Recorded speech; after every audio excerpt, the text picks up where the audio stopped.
AGI will not emerge from a government-funded program. It will emerge from one of the tech giants currently funding this multi-billion-dollar research. So then you'll be living in a world that you didn't agree to, didn't vote for, that you are co-inhabiting with a super-intelligent alien species that answers to the goals and rules of a corporation, an entity which has access to the comms, beliefs, everything you ever said, and the whereabouts of every person in the country via your personal data. Surveillance capitalism can toggle pretty quickly into digital totalitarianism. At best, these tech giants become the self-appointed arbiters of human good, which is the fox guarding the henhouse. They would never ever think of using that power against us and strip mining us for our last drop of cash. That's a scarier scenario than what I presented in the Terminator 40 years ago, if for no other reason than it's no longer science fiction. It's happening.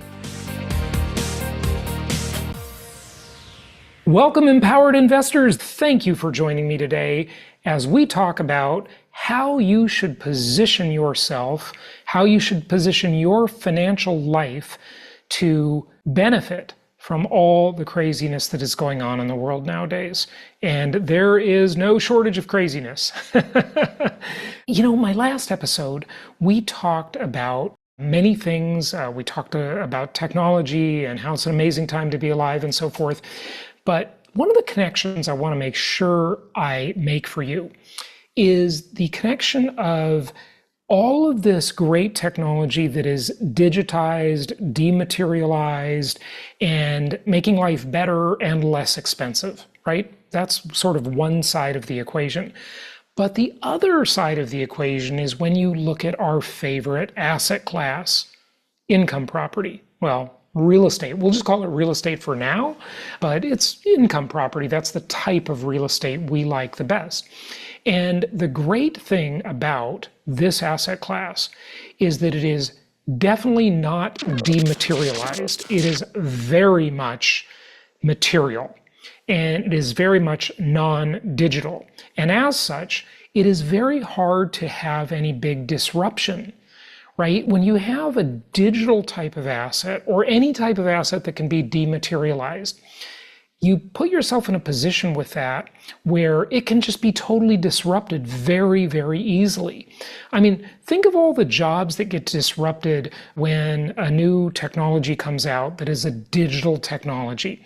You look at accounting, and for example, how much easier accounting has become over the years, right? I remember when the internet was a new thing. Yes, that was a very long time ago.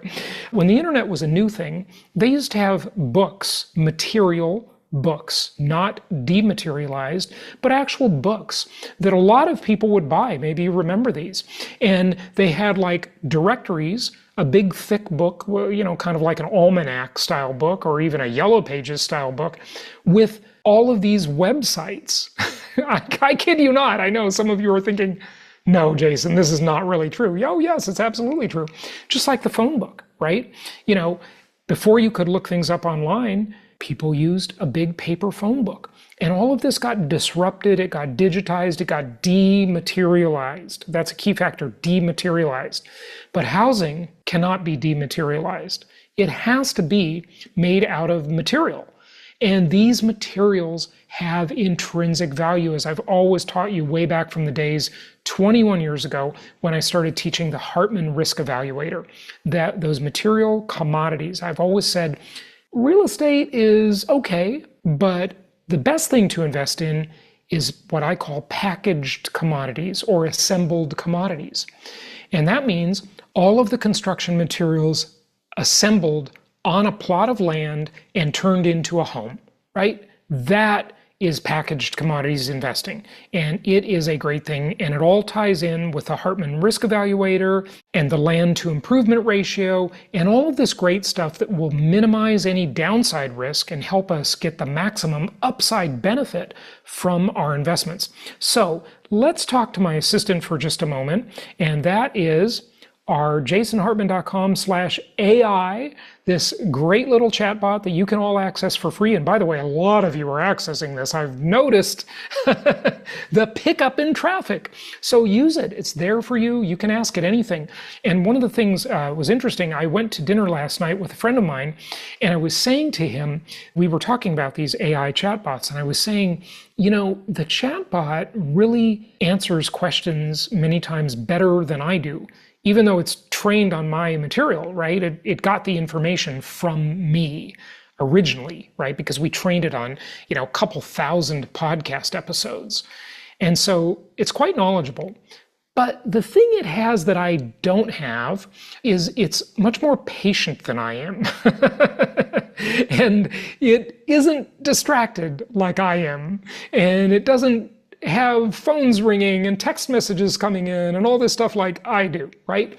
So really, in a lot of ways, it really is better.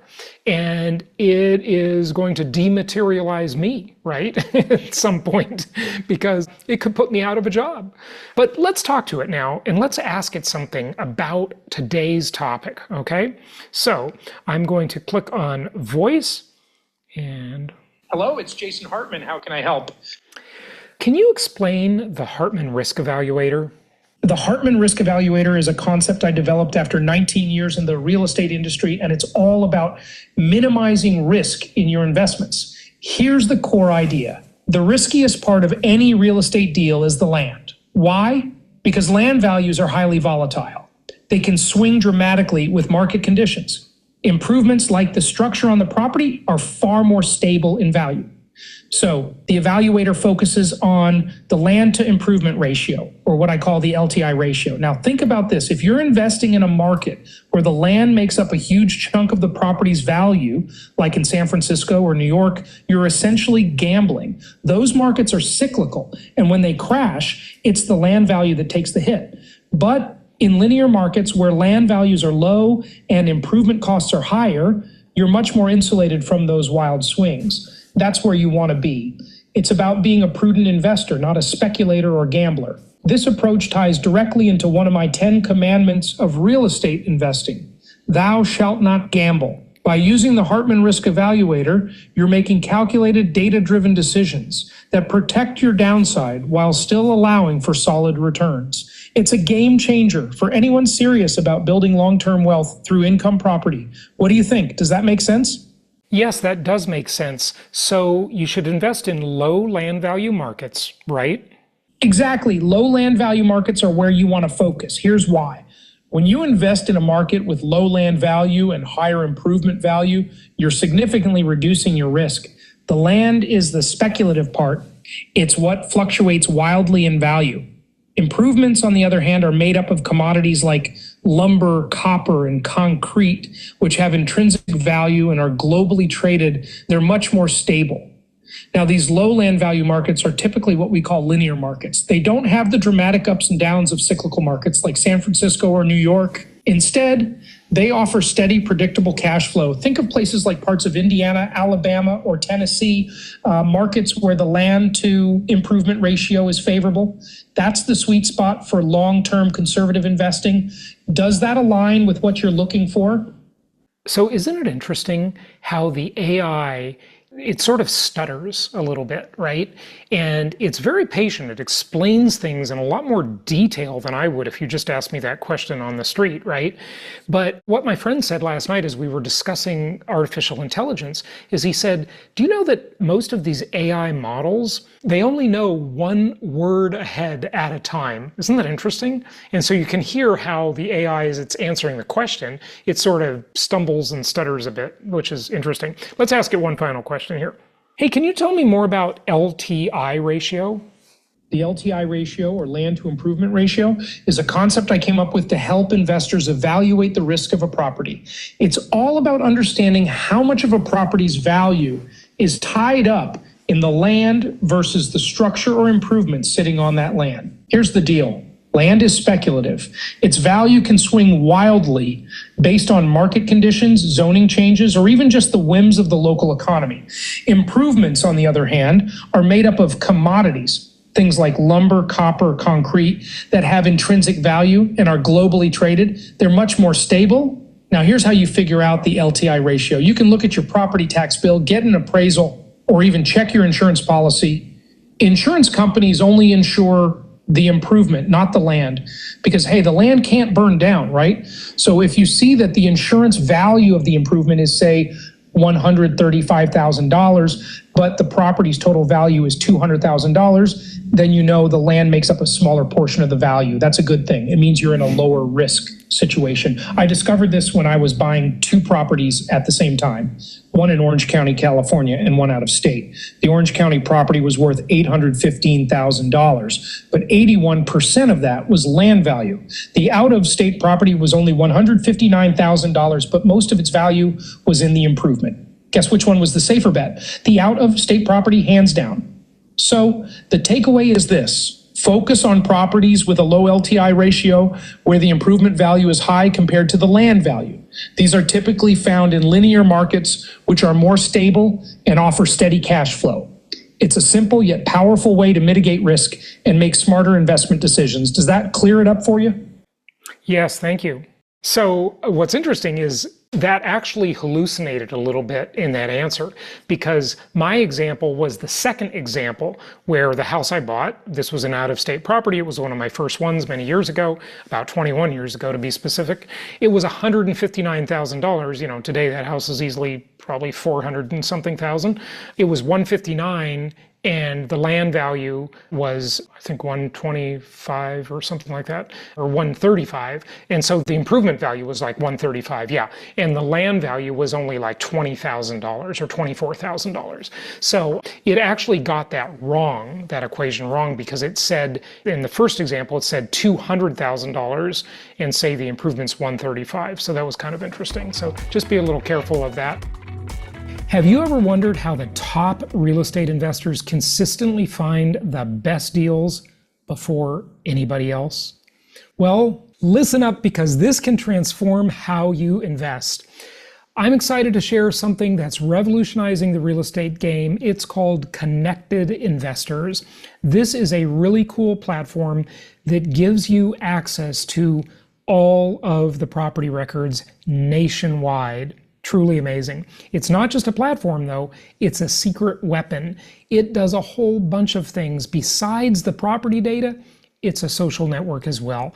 It's built by successful real estate investors for real estate investors. Find off-market deals instantly, access accurate ownership contact info, make smart data-driven decisions, and secure funding for your deals from a vast network of private and hard money lenders. Whether you're a beginner or a pro, Connected Investors is your go-to tool for smarter, faster, and more efficient investing. Try a 7-day free trial at jasonhartman.com/connected. Again, that's jasonhartman.com/connected. And let us know how much you love this software. So I just saw this Wall Street Journal article yesterday. It says the battle for recovery supplies is on in a disaster-strewn America. Wow. Los Angeles confronts wildfire destruction, and the southeast U.S. starts rebuilding after hurricanes. It says multiple cities across the U.S. are facing a shortage of resources for disaster recovery, including construction labor, building materials, and appliances. What do you think's going to happen here, folks? It's just simple supply and demand, the most basic law of economics. The article goes on to say the competition for resources is expected to slow down the pace of recovery for affected cities in California, Florida, and North Carolina. California lawmakers are taking steps to expedite permitting approvals and inspections for rebuilds. So that means instead of it taking 20 years, it will only take 7 years. California is such a mess. It's unbelievable. But this is exactly why you want to be a commodities investor. especially a packaged commodities investor. Rarely have so many cities ruined by natural disasters attempted to rebuild around the same time. Hurricane construction efforts are underway in North Carolina, Florida, Georgia, South Carolina, Virginia, and Tennessee. Soon, Los Angeles County will be starting to rebuild. So there you have it. That's exactly the situation we're in. And this is why the way to position yourself is, number one, keep those great properties you already own that you bought through your favorite company. You looked at them on jasonhartman.com and they're going to be great for you. But second, get some more. Corner the market, right? Get some more packaged commodities, some built, constructed houses, and they have all those materials as their ingredients. Now, this is an interesting chart that I'm showing for those of you watching on video, and those of you watching video, you saw some pictures and so forth.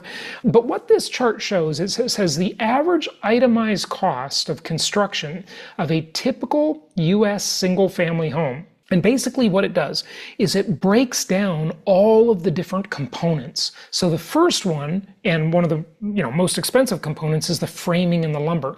That actually got less expensive since its peak in 2022. Remember the crazy lumber shortage during the COVID era, right? And it's like rob a lumber truck. That was better than a Brinks truck at that time because lumber got so expensive. We reported on that a whole bunch. One of our clients is in the lumber industry. He was sharing some insider newsletters, and I believe we had him on the show too to talk about it. I can't remember for sure, but I know I talked with him a lot.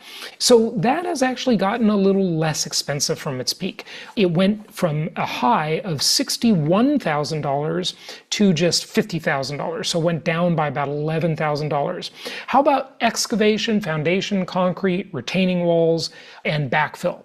Okay, that went up, and so now it's $43,000 versus $40,000 before. So that's up a little bit.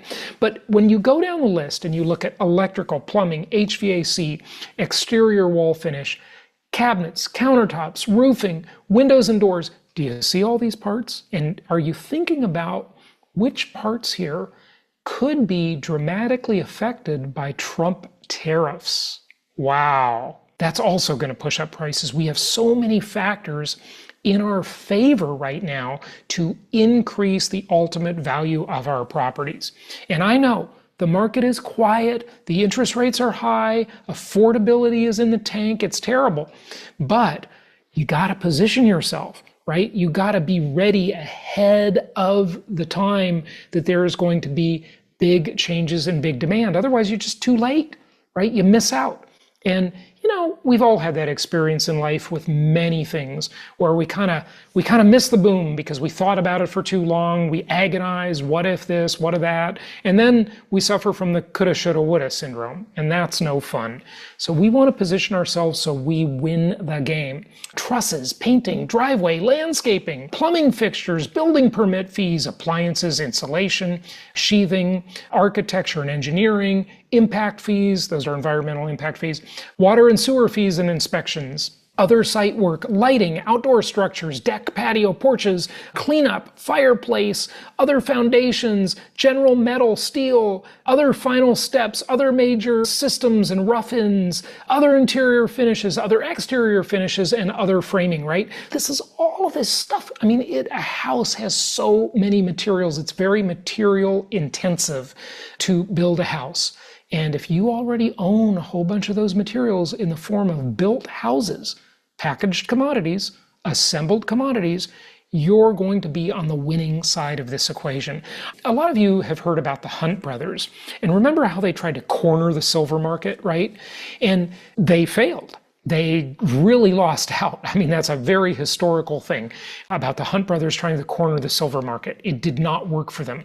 But why didn't it work? Well, because number one, they weren't diversified. All of their eggs were in one silver basket that was very much speculative and very much at the whim of speculators. In housing, everybody needs it. It's got a lot of different materials in it, so you're not just betting on one material. Like, you're not just betting on lumber, okay? You're not just betting on the copper wire in the walls, right? You've got a whole diversified batch of commodities in every house. And that is one of the many, many things that makes it so good, is packaged commodities investing. But also, when you package it, you get inflation-induced debt destruction, you get fantastic 30-year financing, and I know what you're saying, but Jason, the financing sucks right now. Historically, it's actually pretty good, okay? I mean, I remember my mom's first house that she bought, and, her mortgage was like 18% interest or something like that. It was crazy. I don't know the actual interest rate, but, I know when it was, and I know what the rates were then. There just isn't another asset class like this. It's just such a great asset class. Okay, check this out. This is lumber prices showing how they have stabilized since the height of the pandemic housing boom frenzy. And it's just really good to see this in a chart, because wow, it's crazy. You can just see the difference. And so in terms of the peak, the price of lumber in US dollars per 1,000 board feet for the first reported day of each month, and it goes way back to the early 70s, and there it's less than $200, and then it goes way up to its peak during the COVID frenzy of just over $1,400. Now, that was because of supply chain problems, obviously, that Jerome Powell said were transitory. He was right for a while, but he kept repeating the same thing when he wasn't right, and he should have changed his approach much sooner, but that's history, and that's why when you have a centrally planned economy, you have central planners, they make mistakes. What if the market just set the value of money? Why should the Federal Reserve, why should a bank set the cost of money? It shouldn't be centrally planned like that. It should be a marketplace that sets the cost of money. And that's all an interest rate is, the cost of money. Okay, so now we're down to $551. Still, if you take out the COVID boom era, that is almost a record high. Okay, almost a record high in lumber prices, but not the crazy time of the supply chain problems and the frenzy. So I want to invite you again to join us for Empowered Investor Live. That is coming up in just a couple of months. It's in Irvine, California, a beautiful remodeled resort hotel that we've had lots of events in. We love this location. We love this venue. And a lot of you have been buying tickets already, so I want to thank you for that and say I'll look forward to seeing you there. We've got the general admission tickets, the VIP tickets, and the elite tickets, so pick which one matches your needs and your desires and your budget.